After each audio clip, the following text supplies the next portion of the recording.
할렐루야, 할렐루야, 아멘. 인류 역사에 있어서 이 종교개혁이라고 하는 사건이 꼭 우리 기독교뿐만 아니라 여러 종교에 있어서 가끔 있었던 것을 우리가 볼 수가 있습니다. 과거 고대에는 굉장히 많이 있었고, 우리가 성경 열왕기 상하 혹은 역대기 상하를 읽어보면 특별히 남유다의 히스기야와 요시야를 중심으로 종교개혁이 있었음을 우리는 알 수 있습니다. 그런데 여러분, 히스기야든 아니면 요시야든 당시에 우상을 숭배하고 심지어는 예루살렘 성전 안에 우상을 새겨서 그 안에까지 집어넣어서 거기에서 우상을 섬겼었던 당시의 이스라엘의 이 변질된 신앙에 대해 그렇게 하면 안 된다라고 외치면서 우상을 타파하고 산당을 제거하면서 했었던 것이 나중에 종교개혁이라 그렇게 이름 불려진 것이지요. 그때 당시에 종교개혁이라고 이름된 것이 아니라 후대의 학자들이 그것을 종교개혁이라고 그렇게 이야기한 것입니다. 1517년 마틴 루터가 75개 조항의 반박문을 발표한 것으로 우리는 종교개혁을 이야기합니다. 당시 로마 카톨릭의 부정과 부패에 대해 대규모의 개혁 운동을 펼침으로 인해서 우리 기독교의 역사뿐만 아니라 세계사를 뒤바꿔 놓는 일대의 사건이 벌어졌지요. 여러분, 우리가 잘 알고 있다시피 당시에 로마 카톨릭에서 가장 부패했었던 이유가 뭐냐면 바로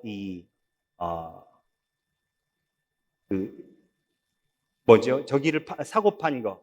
갑자기 이름이 면죄부, 죄송합니다. 면죄부를 사고 판 것. 이게 가장 큰 죄악이 됐었던 것입니다. 그런데 이 면죄부에 값이 매겨져 있지 않는 거예요. 그러다 보니까요, 어마어마한 금액으로 이 면죄부를 사고 팔다 보니 당연히 로마 카톨릭이 그 소위 뱅크 어카운트의 버젯이 점점 밸런스가 높아질 수밖에 없었습니다. 이거 가지고 별의별 일이 다 벌어졌었지요. 이것에 대해서 마틴 루터가 95개 조항의 반박문을 내걸면서 로마 카톨릭이 변해야 된다라고 외쳤었던 것이 당시 종교개혁이었더랬습니다. 그래서 이 종교개혁을 필두로 해서 그 이전을 우리는 중세, 그 이후를 근대라고 나누는 시점이 되어지기도 합니다. 그리고 종교개혁의 결과로 카톨릭에서 분리된 교회들을 모아서 소위 개신교, 프로테스탄티즘이라고 그렇게 불리게 되었지요. 이후 18세기 들어서 영국에서 또 한 번의 종교개혁이 벌어집니다. 여러분, 우리가 잘 알고 있다시피 18세기 영국은 산업혁명이 한참 진행 중이었었던 때였습니다.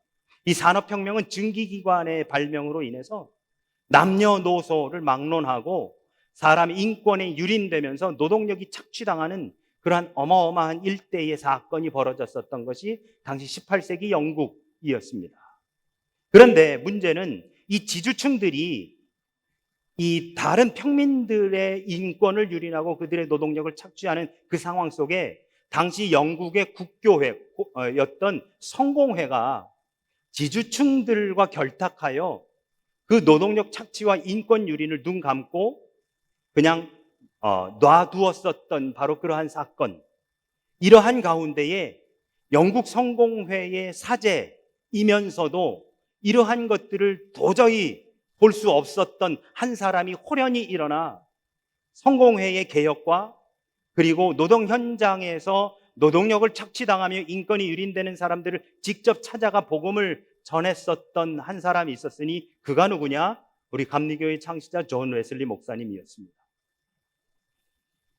이러한 종교개혁의 특징이라고 한다면 기존에 있었던 종교들이 소위 습성, 매너리즘에 빠져서 자신들이 지금 하고 있는 일이 선인지 악인지조차도 구별할 수 없는 상태, 영적으로 더 이상 하나님 앞에 민감하지 못하고 그리고 오히려 더 피폐해져 갔었던 당시의 상황들, 이러한 상황을 극복하고 하나님께 영적으로 민감하게 나아가고자 하는 그러한 노력과 그리고 움직임 그리고 몸부림이 바로 종교개혁이라 하는 열매를 맺게 되었습니다.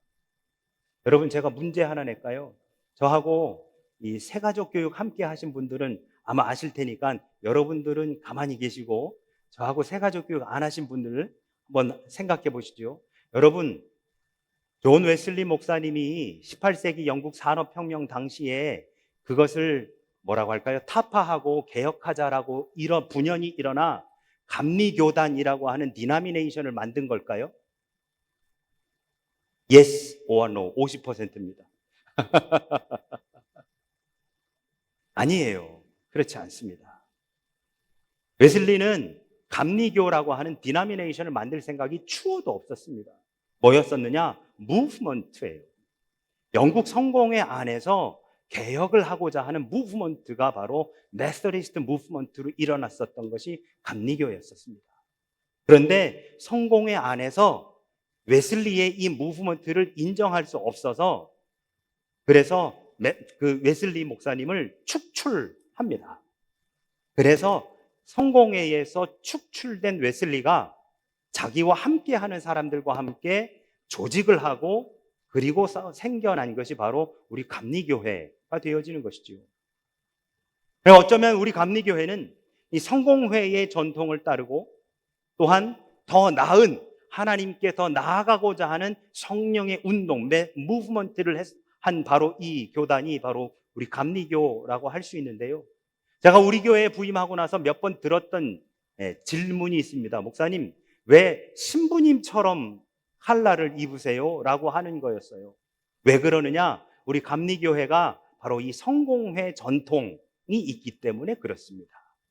그래서 여러분, 모든 이 프로테스탄티즘의 모든 교단 중에 우리 감리교회가 이 로만 칼라를 할 수 있는 거예요. 성공의 전통이기 때문에 그렇습니다. 우리가 방금 전에 585장 찬양을 함께 했잖아요. 여기가 루터란 처치 아닙니까? 1517년에 마틴 루터가 종교개혁을 일으키면서 이 585장이 마틴 루터 작사 작곡입니다.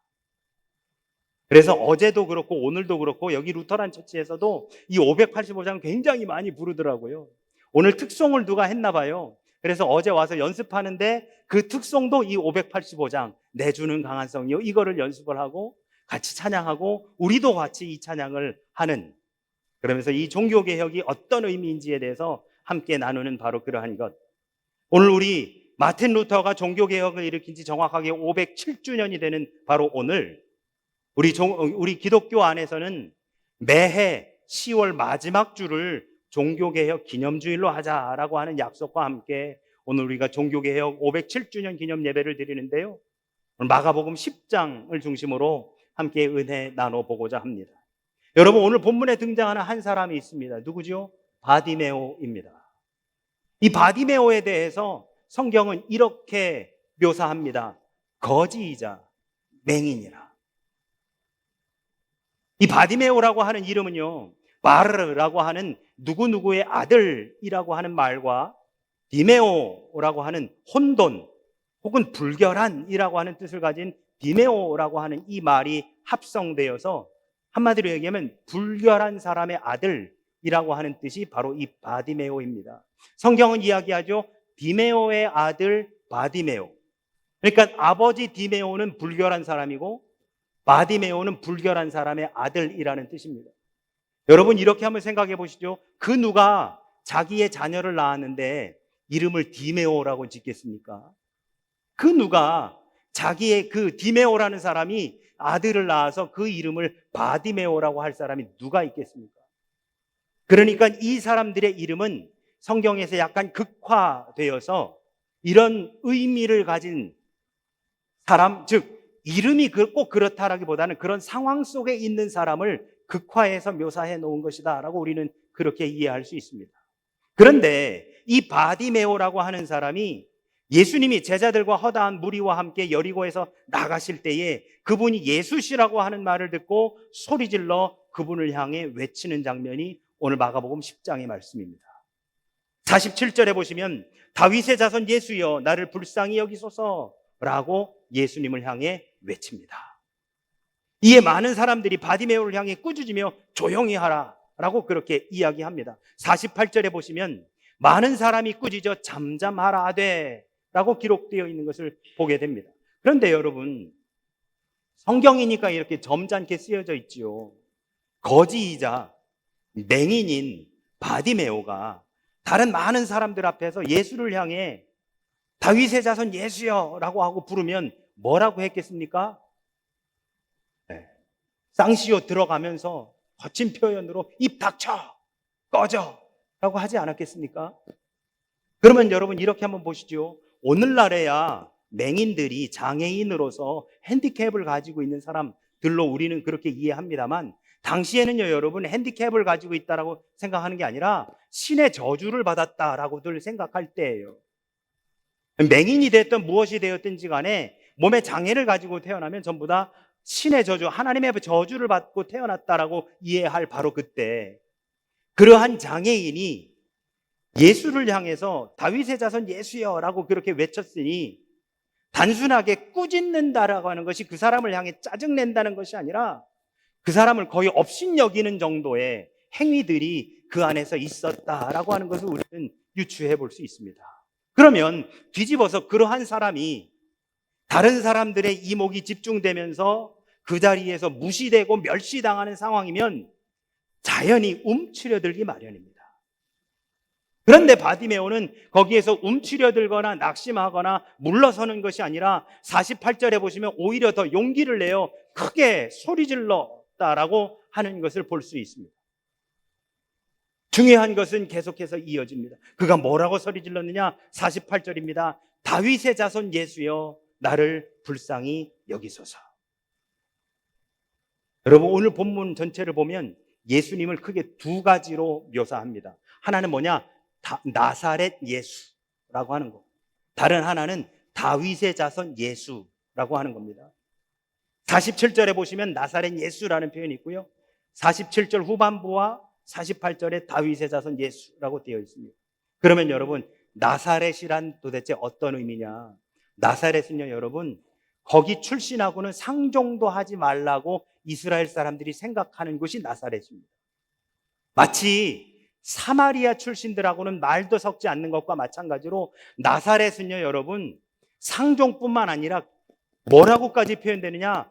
나사렛에서 무슨 선한 것이 날 수 있느냐라고까지 이야기할 정도로 나사렛 출신들은 사람 취급도 안 하는 바로 그런 곳이 나사렛이라고 하는 곳입니다.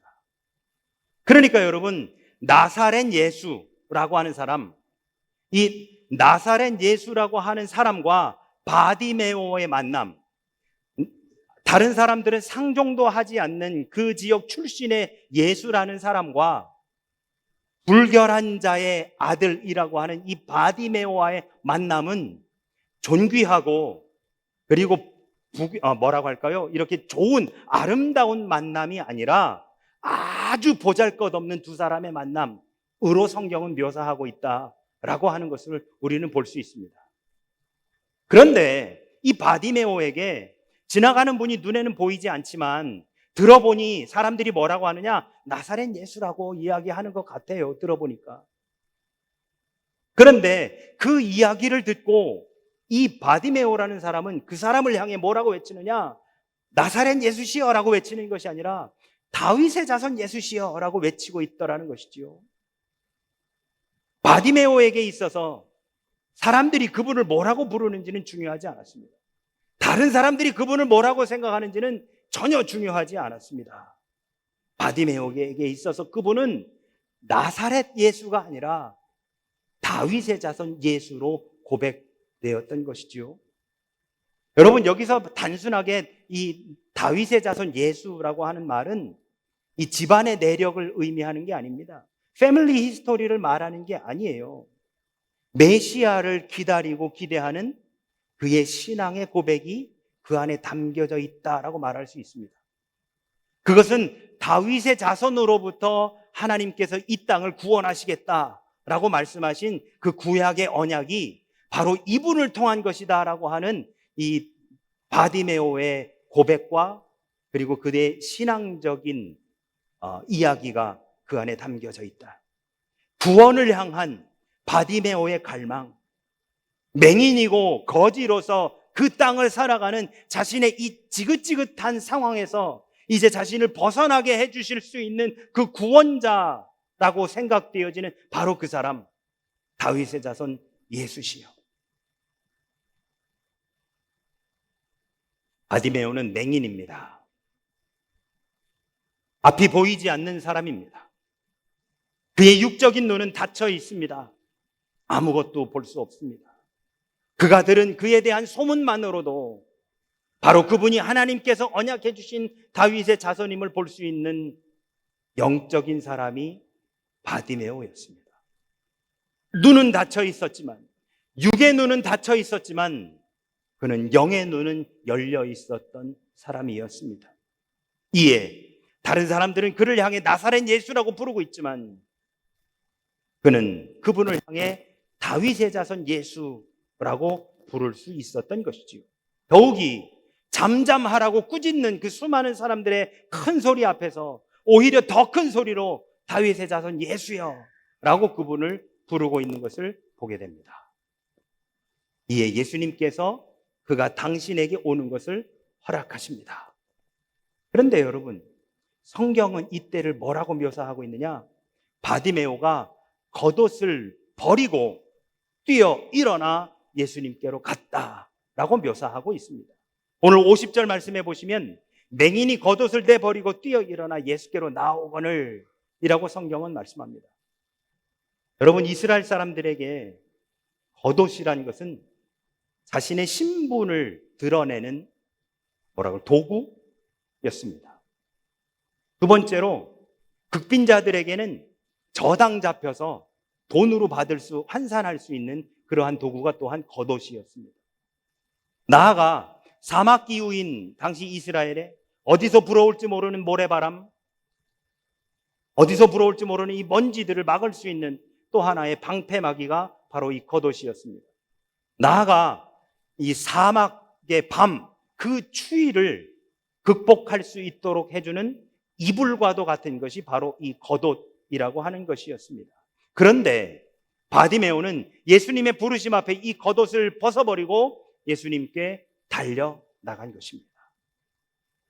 바디메오에게 이제 겉옷은 필요 없었습니다. 매우 중요한 삶의 수단이었던, 이스라엘 사람들에게 있어서 너무너무 중요한 삶의 수단이었었던 이 겉옷, 바디메오에게는 더 이상 필요 없었던 것이죠. 그것이 자신의 신분을 나타내주는 것도 싫었고, 그것을 전당 잡혀야 하는 자신의 상황도 싫었으며, 먼지와 모래바람이 언제 어디서 불어오는지조차도 모르는 이 맹인으로서의 삶을 살아가는 자신에게 있어서 이 겉옷이 더 이상 필요 없다라고 선언하고 있었던 것입니다. 이제 바디메오는 자신을 불러주시는 주님을 만났을 때 이 겉옷이 더 이상 중요하지 않다라고 선언하며 그것을 벗어버리고 예수님께로 달려 나아갔던 것입니다. 이에 예수님께서 그에게 물으십니다. 51절입니다. 내게 무엇하여 주기를 원하느냐? 바디메오가 이렇게 대답합니다. 선생님, 보기를 원합니다. 여러분, 바디메오에게 있어서 본다는 건 뭘까요? 바디메오에게 있어서 본다는 것은 무엇을 의미하는 걸까요? 구원을 의미하는 겁니다. 완전히 새로운 삶을 살게 되는 것을 의미하는 것이지요. 오늘의 표현, 제가 여태까지 했었던 말들 중에 하나를 빌어볼까요? 그에게 있어서 눈을 뜬다는 것은 바디메오의 종교개혁을 의미하는 것입니다. 예수님이 이렇게 답하십니다. 가라, 내 믿음이 너를 구원하였느니라. 맹인이자 거지인 바디메오가 소유한 유일한 것은 겉옷이 아니라 이제 예수 그리스도를 향한 갈망 하나였었습니다. 여러분, 우리는 예수님께 겉옷을 달라고 요구하지 않습니까? 여러분, 우리는 예수님께 살 집을 달라고 하지 않습니까? 우리는 예수님께 타고 다닐 차를 요구합니다. 우리는 예수님께 다음 달 먹고 살 재물을 요구합니다. 우리는 예수님께 우리 자녀들의 앞길과 그들의 장래빛 미래를 요청합니다. 그러나 우리가 진정으로 요구해야 되는 것은 겉옷이 아니라 그분이 나사렛 예수가 아니라 다윗의 자손 예수임을 알아볼 수 있는 진정한 믿음의 눈이 우리에게 요구되어져야 되는 것이 아닐까요? 이 시대를 살아가는 우리들에게 필요한 것들은 너무나도 많이 있습니다. 그러나 여러분, 우리에게 진짜 필요한 것은 겉옷이 아니라 예수님이 우리를 부르시는 바로 그 순간 그분을 향해 다윗의 자손 예수여라고 알아볼 수 있는 영적인 눈이 아닐까요? 예수님을 향한 그 갈망이 바디메오로 하여금 부르짖게 하였고 자신의 겉옷을 벗어 던지고 예수님께로 뛰어나아가게 했습니다. 바디메오뿐만 아니라 오늘 우리들에게도 동일합니다. 예수님을 향한 갈망이 그분이 우리의 인생의 유일한 소망인 것을 깨닫게 하며 그 갈망이 그분만이 우리의 삶의 목적임을 고백하게 해줄 줄로 믿습니다. 독일의 종교개혁자 마르틴 루터는 이렇게 말합니다. 이 세상을 움직이는 힘은 소망이다 라고 그렇게 말하였습니다. 여러분은 지금 어떤 것을 소망으로 살아가십니까? 어떤 것을 바라면서 지향하고 나아가십니까?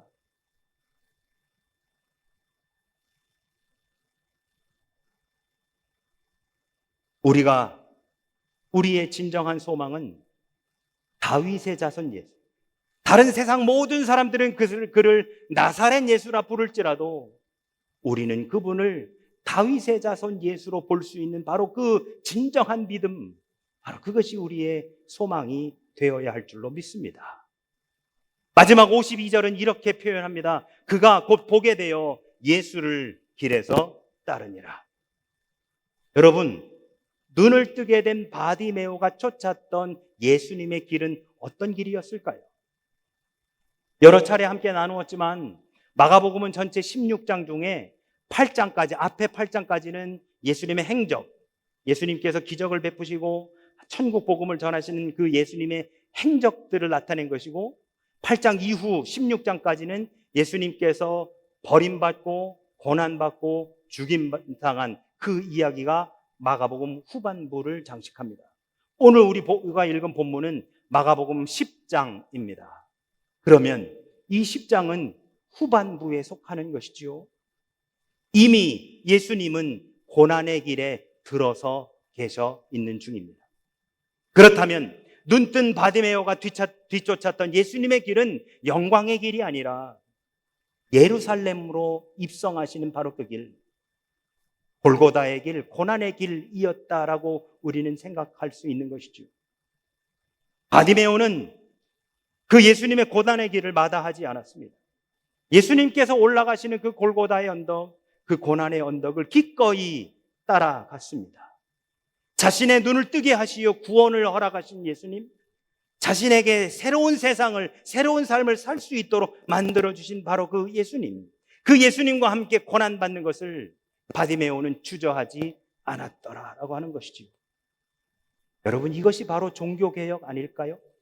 예수 믿고 편해지는 삶, 예수 믿고 안락해지는 삶, 예수 믿고 풍요로워지는 삶이 종교개혁이 아니라 예수 믿고 새로워진 삶, 그분이 나사렛 예수가 아니라 다윗의 자손 예수라고 알아볼 수 있는 바로 그러한 믿음, 그리고 새로운 삶을 얻어 그분의 고난에 기꺼이 동참하기로 결단하는 바로 그것이 이 시대에 우리에게 요구되어지는 종교개혁이 아닐까 생각해 봅니다.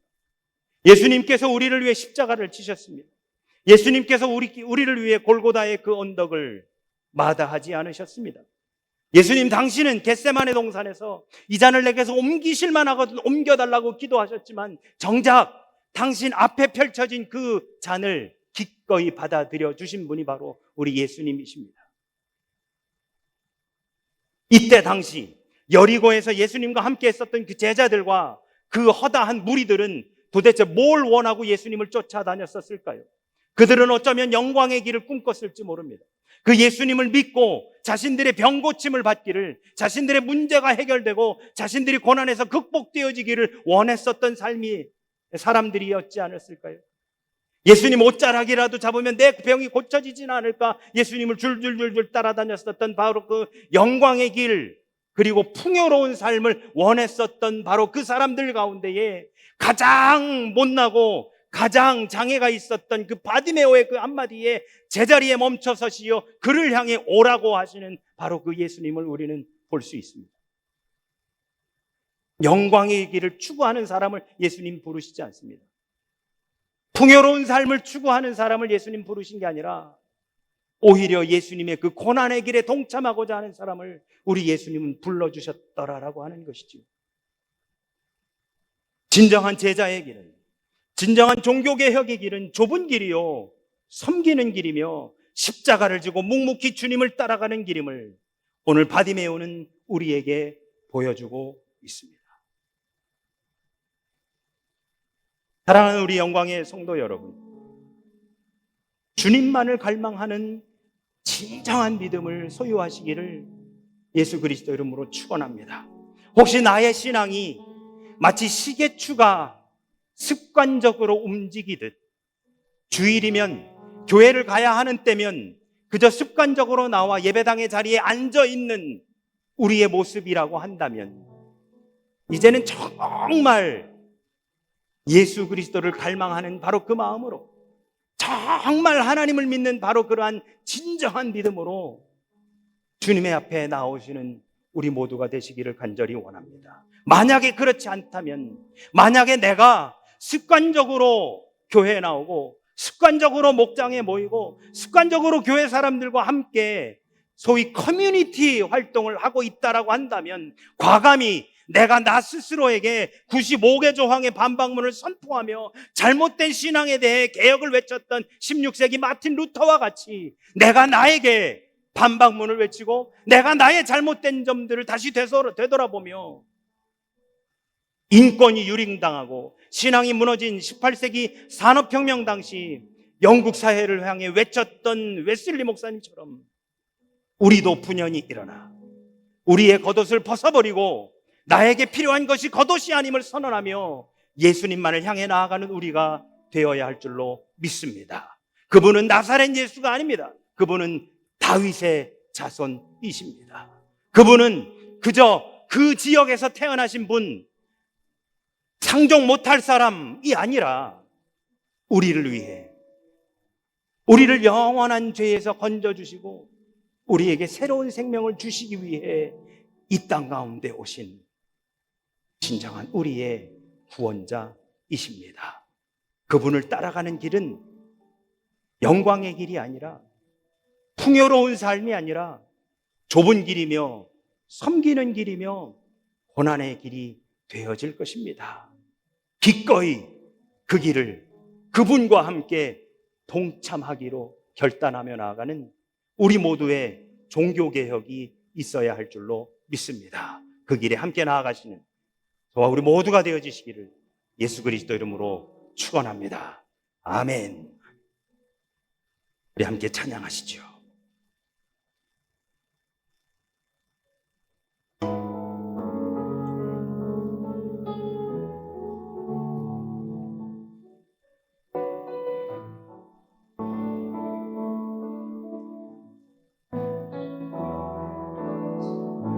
주께 가오니 날 새롭게 하시고 주의 은혜를 부어주소서.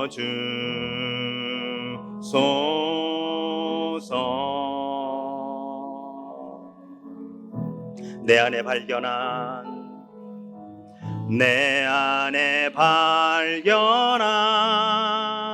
나의 연약함 모두 벗어지리라.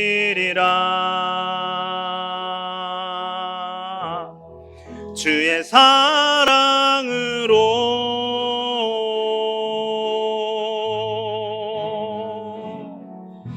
주